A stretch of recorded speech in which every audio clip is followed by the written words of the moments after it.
ব্যারাকপুরের দাদা বৌদির বিরিয়ানি ঠিক কতটা ফেমাস তোমরা হয়তো সকলেই জানো। তো সেদিনকে কোনো প্ল্যানই ছিল না যে বিরিয়ানি খেতে যাব। গিয়েছিলাম তো মায়ের জন্য দিশাতে ডাক্তার দেখাতে চোখের। তো সেদিনকে কাজটাও তাড়াতাড়ি মিটে গিয়েছিল আর আমাদের খিদেও পেয়েছিল, তাই ডিরেক্ট ঢুকে পড়লাম দাদা বৌদিতে। ভাগ্যর সাথে থাকায় খুব কম লাইন দিয়েই আমরা দাদা বৌদিতে ঢুকতে পেরেছিলাম। আর আমরা এখানে নিয়েছিলাম মাটন বিরিয়ানি। দাদা বৌদিতে যাবো আর মাটন বিরিয়ানি নেবো না তা বললে হয়? দেখো কত বড় মাটনের পিসটা, আর আলুটাও কতটাই বড়।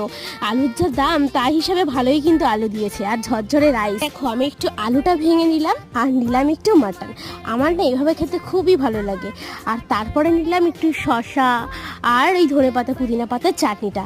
এবার তিনটাকে একসঙ্গে নিয়ে আমি খাবো, আর আমি এভাবে খেতেই পছন্দ করি। তিনটে একসঙ্গে কম্বিনেশন জাস্ট টু গুড লাগে। দেখো এদিকে ও খাচ্ছে, ওদিকে মাও খাচ্ছে।